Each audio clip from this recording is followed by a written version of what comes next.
Welcome to Talking to Investors, the Impact Startup Negotiations podcast. Today, I'm speaking with Michael Henriksen, founder and CEO of Wavepiston. We discuss things like who can get you into the room with the directors of a bank and what to do when you're there. The number one way to test if investors are earnestly or just casually interested. Don't waste your time with time wasters. And how to be prepared for unexpected opportunities along the way and use them fully. As always, if you enjoy these interviews, please hit the bell button and subscribe to my channel. All right, let's go. Welcome, Michael. Thanks a lot, Ben. Looking forward to this. Me too. As you know, I always like to start off with a hot topic. So sometimes it's all about knowing how to make the most of an amazing opportunity. And the amazing opportunity that you told me about is that at one point, very early in the journey of Wavepiston, you suddenly found yourself sitting face to face with the director of a bank and presenting. So we got into a meeting with the bank. It's actually two bank. They have two bank directors. Back then there was like bank directors to the top management of the bank. We got a meeting with them because they were interested in investing in startups or companies that sort of were reflecting their social profile. Yeah, and it's always best to start at the top instead of working your way all the way from the bottom. Starting at the top makes things easy. I have to say that. And then of course what was important here is that there were some connections or personal relations that one of our board members knew the directors there, so say, okay, please go have a meeting with these guys because they have something going that is quite interesting. Mm-hmm. And luckily for us, they say, okay, yes, we'll take a few precious hours out of our busy schedule and meet with these guys to hear what is it that you're doing. So we got into the top and then in the directors meeting rooms there to present our case. And it was actually a quite nice meeting, it was relaxed, talking about things, but also going in details about it and then explaining what is the special thing about Wavepiston, what are we doing, what are our plans, etc. And we also brought our chairman, that we had back then, in because he had a lot of experience. It's also good to have someone who has tried to lead large corporates, etc., and talking with some of the same lingo, you could say. Yeah. So we're getting into that realm where people say, isn't that an unfair advantage? And then, of course, there's the book called The Unfair Advantage, which says you should use all your unfair advantages, But there's something else about this situation. And this, my experience in working with startup founders is that actually many startup founders find themselves every once in a while in these almost magically aligned situations. And then they mess it up. It's true. I've been there as well. So, you've got this quasi-magical situation, this opportunity, but you didn't know how to use it. You weren't ready, And so what is it that made you ready, that made you able to use that situation for its fullest potential? What is that? Ooh, that's a difficult question. But I fully understand these things because you get into situation. It's a bit of, you can say, a bit of luck getting into these situations, and then you need to grasp the opportunities, of course. Mm-hmm. Of course, everything is about being well prepared. The more prepared you are, the higher likelihood of being able to grasp the opportunity. And then when the opportunity is also sometimes it also is about understanding the opportunity that is there actually is right now. Mm-hmm. So you actually have this capacity of understanding you have this opportunity. Mm-hmm. I don't think there's like I have difficulties with many of these books and scholars and everything. You just need to do X, Y, Z, and then this will happen. These things. So all these recipes, it's fine, and you can get some inspiration. But I think what it all comes down to is hard work to be prepared and then execute. And sometimes you fail, or many times you fail. That's just how it is, especially in startups. I hear hundreds of no's before I get a yes. Mm-hmm. And then the last bit I think is important. That is this, are you clicking? And it's difficult to put that on the recipe. Are you clicking with the persons you're talking with? Are you getting into this sort of good relationships, and you are sort of aligned and understand what we're talking about? So this getting this personal thing also has an importance. Mm-hmm. And of course, all basically when we talk with investors, VCs, BAs, they're all like, oh, numbers, this, one with that. But inside, we are all humans. Even someone they look a bit hard and hard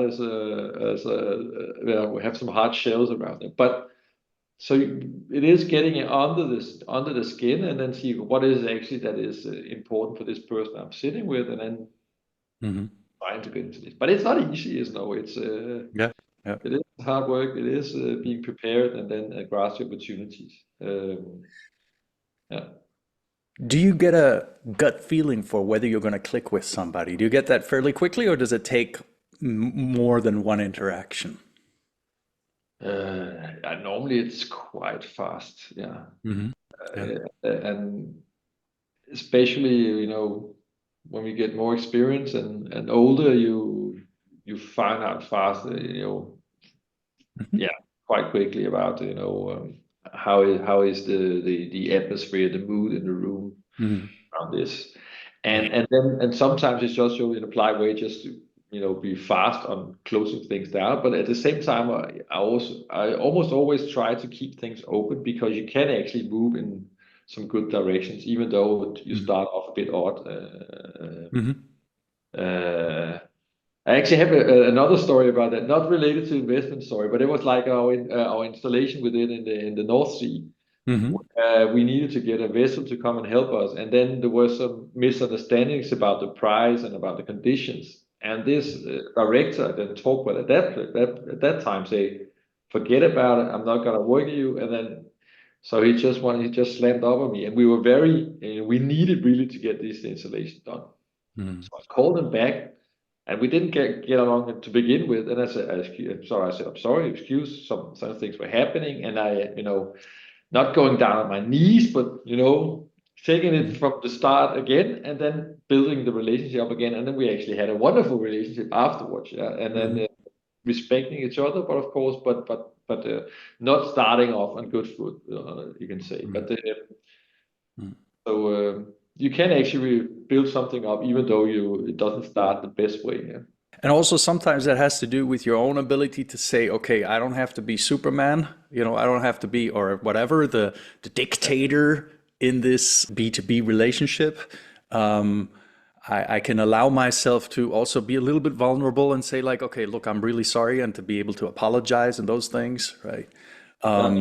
And then when you get people on that human level, it's amazing how sometimes even the very fact that you did go through a challenge together makes the relationship better. Yeah, yeah, exactly. So it is, yeah, opening up, showing, of course, I don't know everything. I don't know. I need help both on competences, on money, on the different things we're doing. So of course, it is this about these personal relationships, and that building that up Mm, requires trust, and then open yourselves up to these things, and mm. discuss also these things openly. Yeah. At the same time, have you come across investors where you just got a bad gut feeling, like almost like a red flag, and you were quite quickly able to say like, probably this wouldn't be the right kind of investor for us? Yeah, we've had some, but I think there has been really some really, I would say, bad persons. It's that really were not into this for the right thing. If they haven't prepared themselves, if they haven't understood what we're doing, they Hmm. start asking what are you actually doing, and they don't understand what it is about. Then it's probably not the best investor. Hmm. So, if they are going to have a role in the company, of course, or it's like a large investment. Of course, for small, we started up, the usual family, friends. post, whatever early stage they came in. Then we have a lot of small ones that came in. Of course, they're not expert in anything we're doing, but they were just saying, okay, this sounds like a good idea. But if you start getting to the stage where you want to get someone in that has a bit more money and more stake in the company, then of course it's important that you can also see and feel that they have prepared themselves. Mm-hmm. Having said this, it is we are out there trying to get the funding, so we are very open on any type of investors, but of course it has to be a serious investor about these things. So we keep the door open or I try to keep the door open for relatively several steps before we say, okay, this doesn't make sense to continue. Because sometimes it's just, I think that the worst thing is this investor says maybe, because the no, fine, get it going, and then yes, let's take the next step, NDA, let's take, and then start doing due diligence, whatever.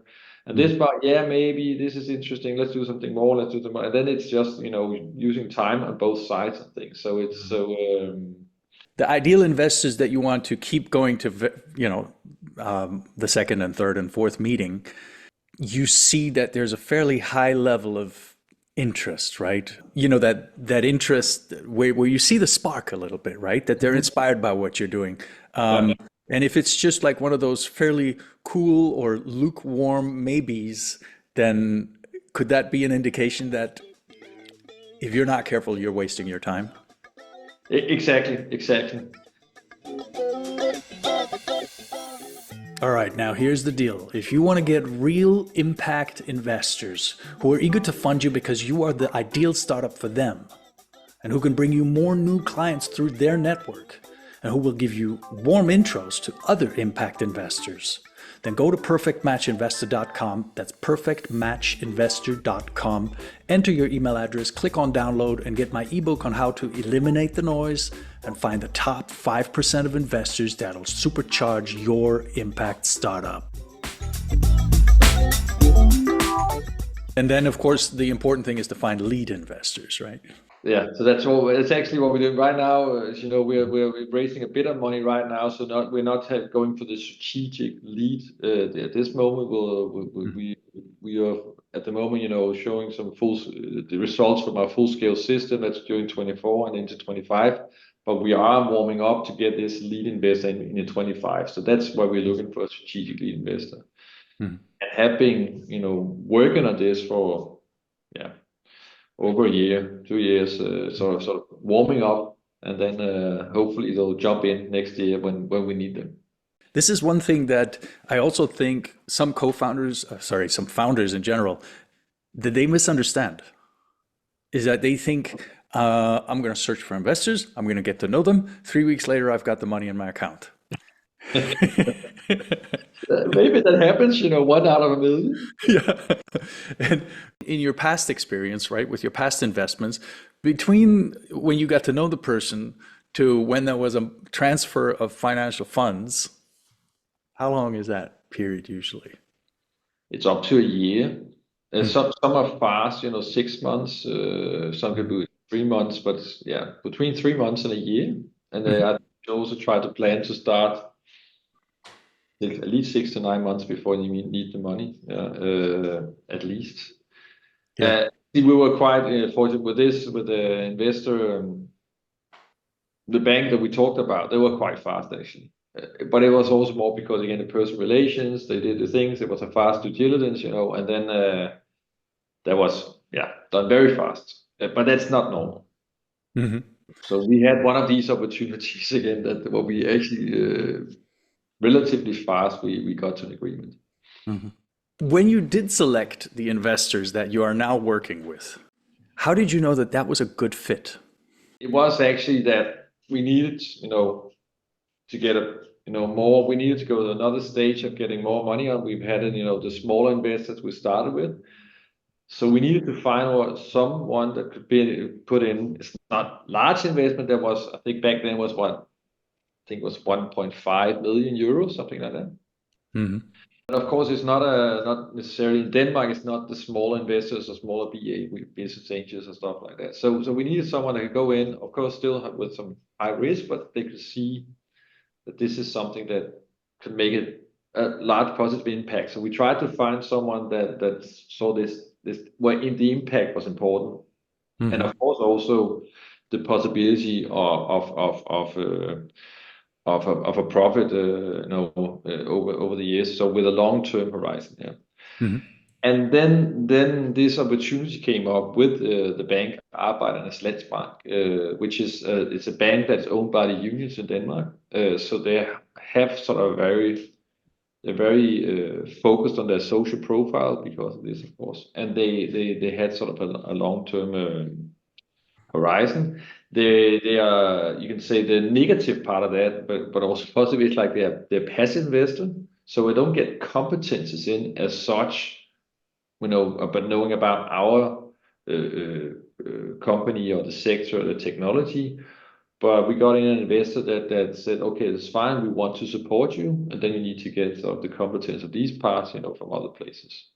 So this, it gave us, giving us, because they also followed up on this, of their investment in a later round. It has given us more, we call it calmness on the booth, or something it's called. So it's giving us sort of a foundation where we were not shaking the whole time. So we say, okay, we have this to start with. So this is a good foundation that we could build upon.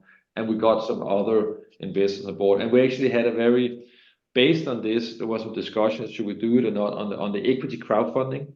I think equity crowdfunding is a very good opportunity if you have some good lead investors or cornerstone investors, where you can top up things and you can get your message out to more people. Yeah. So actually our Arbejdernes Landsbank, so the bank there is our largest shareholder with 16%. And Seeders, the equity crowdfunding platform, is our second largest with 8% of our share in our company.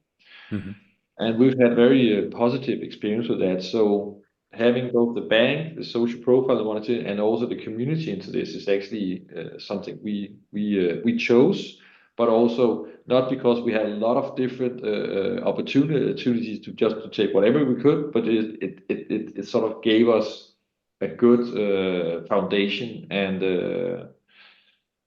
so it fitted to our sort of profile also.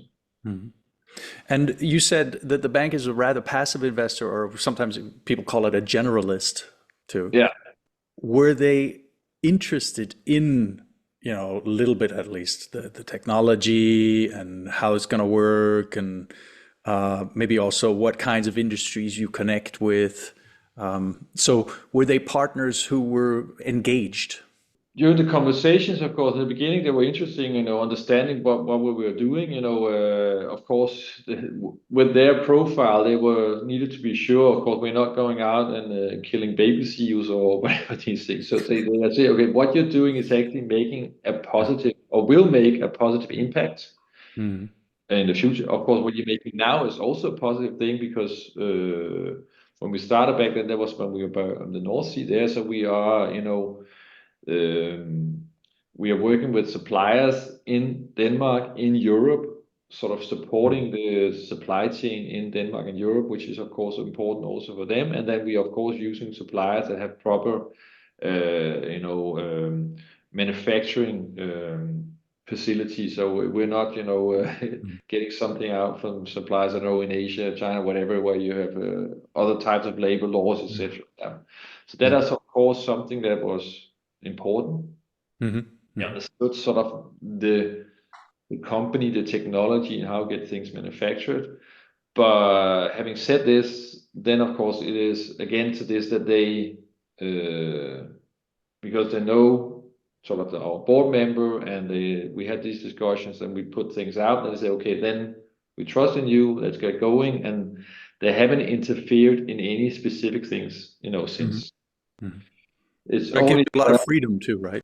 Yeah. So that's a good thing. So it's just get doing, and of course the board member, they have the one to also get the connection. That's their relationship into Wavepiston. They have one, place in the board from this person that was already there. So of course they get, and I also have given them some updates what's going on, and all the when we have issues, we have things that's happening, so we give them a few updates once in a while. But we also do that in general to all our shareholders, you could say. Yeah. Yeah. Would you say Uh, that that is quite important for shareholders to get those updates? And if yes, then how often? Once a month or? we have a quarterly newsletter. Hmm. So every quarter we send out and with pictures and what have we done. Of course, but in those quarterly newsletter, we don't write about all the problems and issues, but you show what have you actually achieved and what has happened with the technology, with the testing, where we've been out, standing on the bar on the scene, waving the Wavepiston flag, explaining what we're doing. So all that we do once every quarter. And then, of course, if there are some specific things happening, then of course we also inform them. But that's mainly via social media, and then we have, of course, the annual general meetings where they get more detailed information about this. And we do quite detailed reporting on what has happened, and both in our annual accounts, but also on our annual general meeting.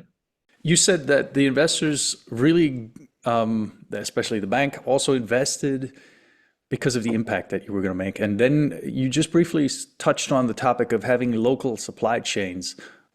So was local manufacturing and local supply chains part of your impact strategy? Well, yeah, part of the impact strategy is that we say, okay, we are a Danish company, we're a European company, so you can say the technology and what we have here is actually that we can be competitive with the supply chain in Europe, you could say, or when we have projects in Europe. But actually also this about that if we're going, we are also, our first step market we're looking at in our commercialization strategy. We have a two-step market go-to-market strategy. That's so the first step is islands, coast communities, etc. And then of course that's not necessarily Europe. We are working in Caribbean at the moment. We have been working out in the Canary Islands, which is of course part of Europe, but down close to Africa. So there it's also important for these societies to say, okay, what can you bring of, jobs and what's the impact on the local economy by having projects like ours? And that is important for us because of the nature of the technology. It is low tech what we're doing. Then we can have a high involvement of the local communities. Of course, there are specialized things like anchors or buoys or whatever. They'll be delivered from different parts of Europe mainly.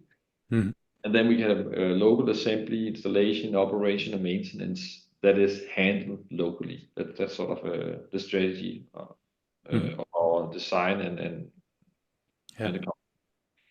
I spoke to another company that does seawater filtration to make it potable, drinkable. Yeah. They said that, what you were just saying too, one of the key issues was to be able to have local assembly and maintenance crews. And that's not just because that strengthens the local economy and makes it attractive for them as well, but it's also because of a very simple reason that when you're working with technology in the ocean, stuff breaks. It's just the way it is.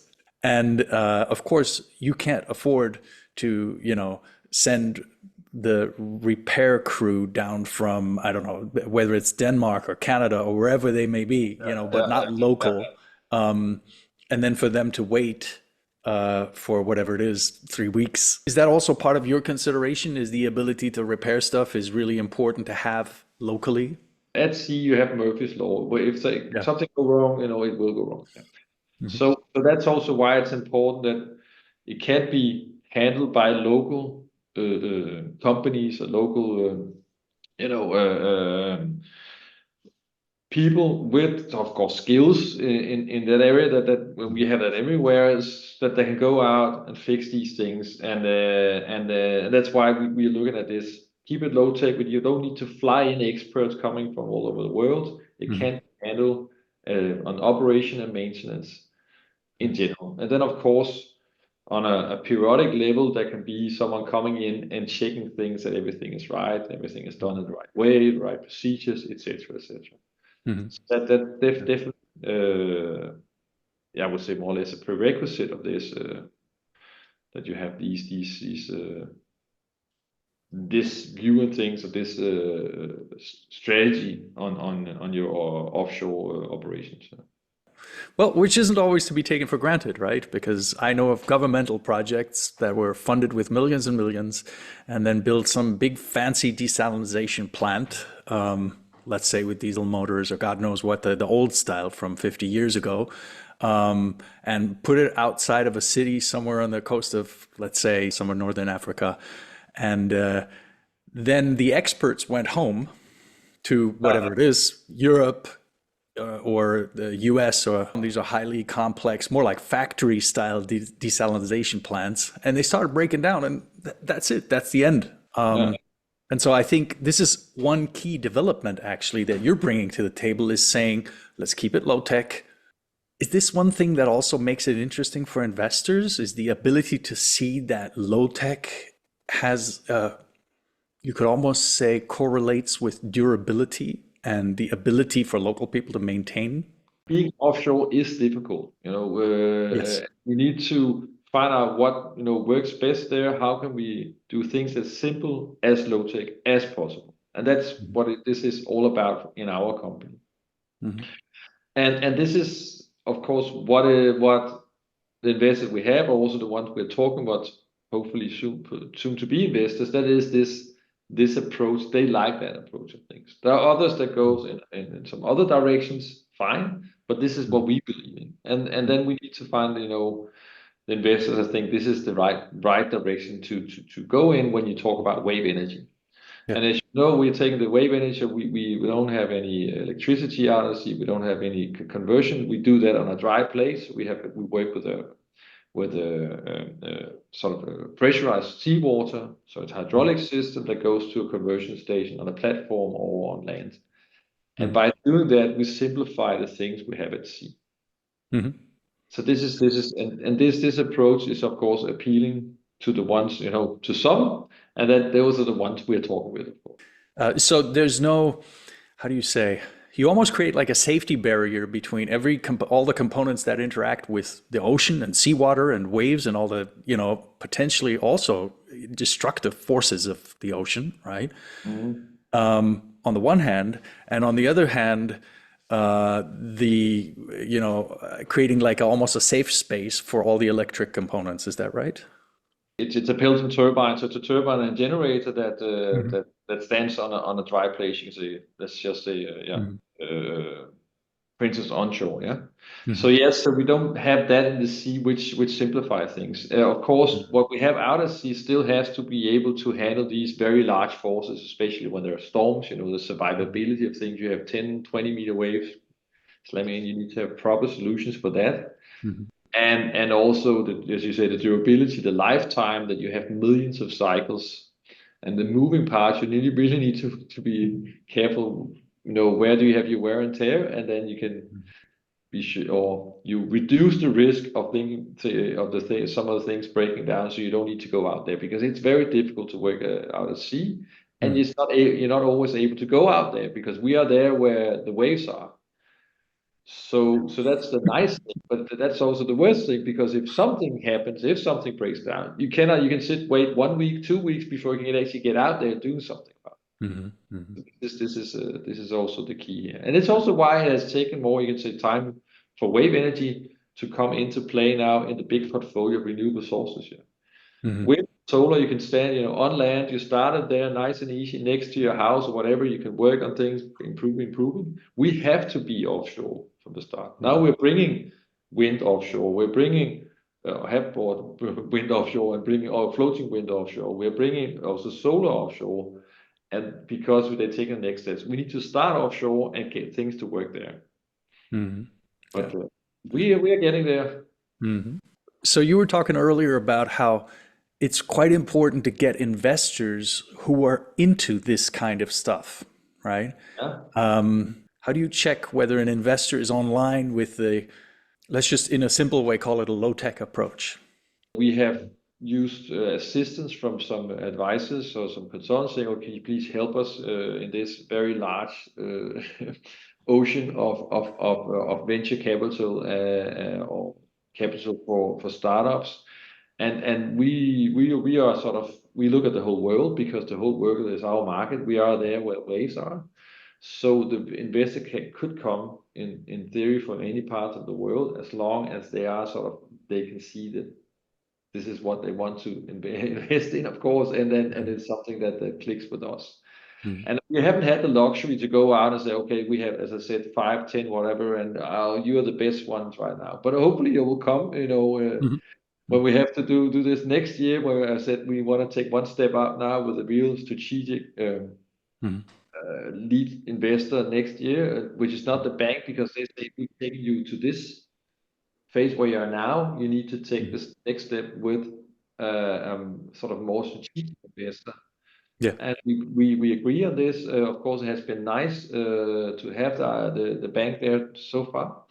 So now we are sort of looking at this, going out with an investor that is in the sector. It could be a CVC or VC that has some investment in other things, and have the network, they have the competences and understand this sector.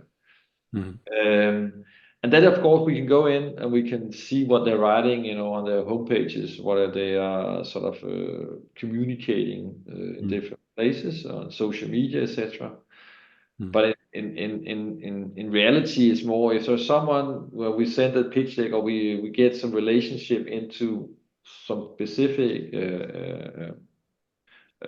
potential investors, then it's taking the meeting as soon as possible. Try to get the meeting, and then where we can sit not only like a 3-minute bam pitch, but actually sit down half an hour, 1 hour, and discuss things. And then it's getting to that next meeting where you can actually sit down and discuss, and not just standing on a chair and then having an elevator pitch, which is fine, but we need to take this next one because there are a lot of things under the first elevator pitch. Yeah. So how do you research that?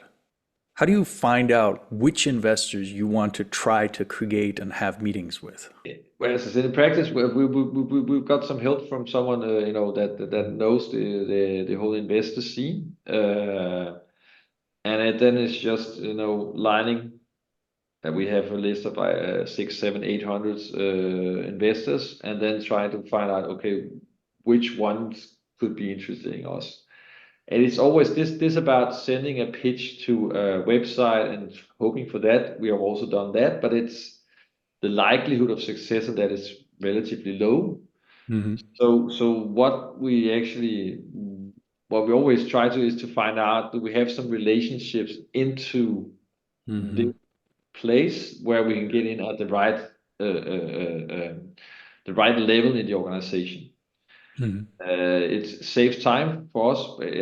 I also think it saves time for them, but the thing is, you have to go through some filters before you get that normally, and then starting up from a higher level, top level, whatever, like in the bank, that makes things much easier for us. And so that's what we always are trying to do. And sometimes we just say we don't know them anything else, then I just put them aside and then see if something pops up later. Yeah. Because we have limited time. We cannot just go after everything. So there is these places where we have some connections, where someone knows someone that we can get into and talking with some of the right people at these investors or VCs or whatever it is. Yeah. So in other words, getting warm intros is a really powerful way to go, right? Exactly. Warm intros is the word. I heard from an investor, the warmest intro is from another investor. Yeah. Second warmest is from one of their portfolio startups. Yeah. The third warmest is from anybody else. Yeah. Does that play out that way in your experience? I think it's more about the relationship, of course, what this person has to the one, the warm intro. It can't be another investor, it can't be one of the portfolio company, it can't be just a person that knows someone that has these things. So maybe there's another dimension, and the other dimension is how good is the existing relationship between the person that you know and that investor? Yeah. I think that's the personal relation. I think that Mhm. that I will believe, but I don't have any statistics, and I don't have anything else, and it's just Mhm. my gut feeling on this. Where you have these, Yeah. so the ones who give the intro, what is their relationship to this person? Hmm. Hmm. Yeah, Exactly. I think that's a really powerful dimension too. yeah, Yeah. yeah, If you imagine you're talking to an investor in, let's say, 9 months, 10 months, this is the right kind of investor. They're interested in exactly the kind of impact that you are making and going to make even more at scale. yeah. They're aligned with the idea that you shouldn't try and put like super high or deep tech into oceans because it doesn't work. You need to work with fairly, well, let's just call it low tech and durable tech. Maybe we can even invent a new word here, right? Duratech. Yeah. What do you got? We got Duratech. You got deep tech? We got Duratech. Always good to have some new terms here. Yeah. So you're sitting in front of or in a room with your ideal kind of investor. What are the three top reasons why they're going to invest in your company? Well, it sounds like a dream scenario. I'm sitting there in the room now, so yeah, that's good. So one, of course, that they can see this potential with the technology, and also that we have, we show the results. We can show them, besides some PowerPoints, but actually also real stuff what we have done, and they understand that. The second thing is this, that we the people in the company, so it's us, that they can see we are as thrilled and engaged and motivated all this in this as they should be when they invest in us, and we can actually execute. Mm-hmm. But also this, that we know where we still need help or competences, and that, taking us to the next level. Mm-hmm. And then thirdly, of course, that we can show the actual impact we will make, or are making, but will make when we install these things. So we have prepared ourselves properly, have our documentation properly in place to show this, and but that includes everything with the strategy, the plans, how we measure things, why we are saying what we're doing, so they can actually go down, and in any place they can say, why do you say this? And then we have an explanation of this, and some of things, some of this is estimates, some of this are based on real experimental data, etc. But they understand, so it's easy for them to understand why we are saying, why we are claiming what we are claiming. Mm-hmm. I don't know if that answered the question actually, but Yeah, you did. I think those are three really key components. uh, Obviously, is to show what impact you've had, um, then to show that you've got a great team that's passionate and motivated and can execute, but also knows when to ask for help. That is one of the most powerful qualities, I think, actually. And finally, to be able to handle critical questions and field those questions in a professional manner when they come from the investor. yeah. That's actually like a little point I'd like to pick up on. How important would you say is it to be able to handle critical questions in that investor meeting? I think it's very important, because it's also very important to be, so to speak, it's all about, honesty, integrity about what you're doing. You say, okay, very always nice with questions. I love questions. If they go in and people ask, we always get this question of, can you compete with wind? And then we need to start from that side. Okay, yes and no, and then we start explaining the differences, and the impact we're doing, what it means when you're on the energy side, etc. And depending on who you're sitting with, some people understand that because they already know the sex. Some people don't understand it, so you start from another sort of level where you explain things. Yeah, but it's always important that then you also say, well, this one actually I cannot answer. I cannot respond on that because sometimes I'm sitting in investor meetings and I don't have our technical team with me, and they ask me some specifics. Say, okay, I don't know anything about. I know something about this, but at that detail level, let's take that together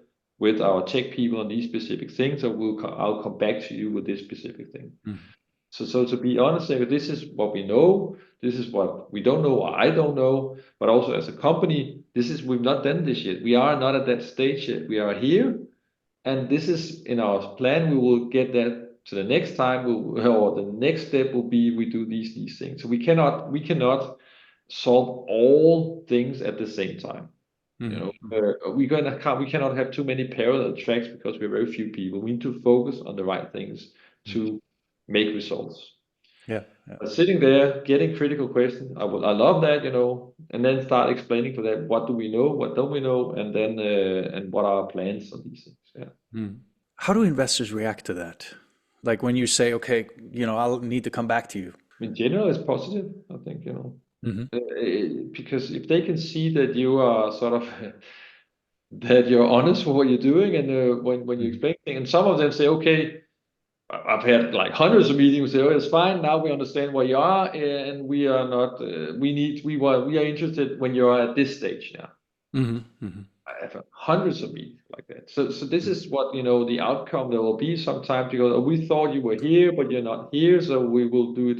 It always is about when you have a revenue, when there's no technical risk and all these things. And then I sometimes say to him, okay, then I don't need you. But in a way, in a good way, with a good atmosphere.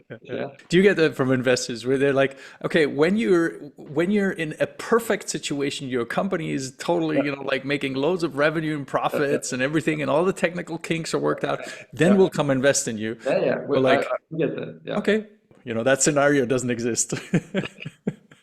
We will get to that, but then I don't need these type of investors. Exactly. That's what I say. That's what we say. Yeah. So, but of course, it's also this. I have misused a lot of my time in the earlier days, having meetings with investors that were just totally off related to the sector we are in, understanding the sector. So if I had meetings with someone that had real estate investments to begin with in the early days, and I was sitting with a hard tech offshore, even though it's low tech, but it's hard tech offshore, it's difficult, and it's a long time. They ask me, what is your cash flow profile? When do you get into the river? Say, okay, that's very easy. I start here, then I get investment, then it goes like this. Then I get investment again, then it goes like, yeah, but we're used to calculating a cash flow. Say, okay, but then it's not this type of investment you want to go into. It's long term, but of course a very large potential, and of course it is risky what we're doing because that's the whole game that we are in here. And that's also, luckily, you can say there is the opportunities, there is the opportunity to get public co-funding, public co-investment, I often call them, because it's not just getting some money free. It's not free money because you need really to do things with this, and then you need to get the private equity to on top of these things, or the equity side and leverage of this public funding. And that is needed in this area we are in because it's relatively expensive what we're doing. We're doing offshore, it's hard tech, but also have a very, very large potential giving, that we succeed, which we of course totally believe in. As you should. Yeah. If we don't believe in it, then no one else will believe in it. So we really need, keeping the spirit high here. Yeah. And I mean, a founder's passion, even some people say obsession with what they're doing, is one of the key factors or key criteria that a lot of investors look for, and that for them makes an investment attractive when they don't, have those typical cash flow scenarios yet. Yeah, and you really need, as a founder or as a startup and founders, you really need to be immune to all these negative things. You also get, it takes too long, it's not going to work, it's not. Of course, everything is a balance. You should not be stupid, but you should, of course, listen what people are saying, take it in, and if something you can use in your company or in the technology, whatever, that's fine. But you just need to get going. As any other founder knows about this, you get hundreds and hundreds of no's and people saying that's not possible, or this is too difficult, it takes too long, etc., etc. You just need to keep believing in this, yeah. And if you don't believe in it, then stop. Yeah, this is is Yeah. you're not here. It's not because it's fun the whole time. You really need it. It is the cause, that you're working with, the impact, the things you want to do that drives what we're doing. So would you say that at the beginning of a conversation with an investor, just clarifying what their economic expectations or their cash flow and revenue and profit expectations are, even over the next 3 to 5 years, is that a good way to figure out whether this investor is going to be aligned with you at all? Hopefully you will. Well, I've learned, yeah, from previous experience. I said I don't have that many meetings anymore where we're totally off to begin with, because that we can filter out relatively fast.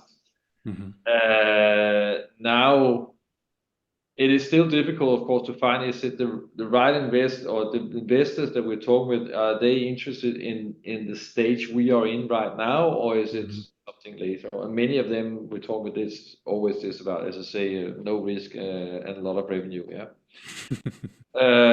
But people use it also as a bad excuse of not saying, okay, we don't believe in it, whatever. They just say, oh, we want revenue, or we thought it was a higher take. I think I'm pretty sure that's also used like that. Say, okay, you're nice guys, etc. But it's not at our stage. Some investors use it like that, but I try to come back to investors, depending on who they are, asking you a bit more details about what are the reasons for them not being interested right now.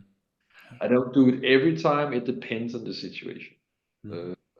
And it's of course also to understand, is it something we said or something we done, or is it technology, or when they say we would like to go at this stage, what do they mean with that? And sometimes it's not clear what they mean themselves. You were talking about resilience earlier. Yeah. What keeps you going? Sometimes in the morning you get up and say, oh, one more day. No, but the thing is, I can talk for myself, of course, only in this case, and then the others in the company can say what they do. But what keeps me going is this impact that we can make in the world. So this positive impact. It's what I'm working with. Also, in my previous work, I worked in the financial industry. I've been a consultant. I've been also investing in other things. It's the same thing I do, more or less. The daily getting the money to run the business. It is working with my colleagues, getting things to work as good as smooth as possible, handling all the different issues. The same thing, no matter where I've been working. But this about the impact, the actual what our product, what we can do in the world, giving that we have success, hopefully very soon, showing these results, getting it out to communities, seeing it there. That's driving me. That's the one that keeps me going, saying, yes, this is still something that can make a very large positive impact in the world. Keep on doing this. No one's going to tell us anything different. And I'm going to keep on doing this until, I cannot convince people, so we run out of money. Or if someone comes in and say, okay, Michael, you're not the best one to run the company. You need to do something else or another role. I'm all fine with that. As long as we get this, company and get Wavepiston in and go out, make a large positive impact in the world. Michael, it's been a real pleasure speaking with you. Yeah, And thank you. I wish you all the best and much success with your upcoming investment round also. And of course, building out Wavepiston into a large company which brings impact at scale. Thank you so much for this interview. Thanks a lot, Ben. It's been a pleasure. And let's keep in touch. I hope I can soon share some more positive news of what we're doing here. Thank you. Thank you. Bye bye.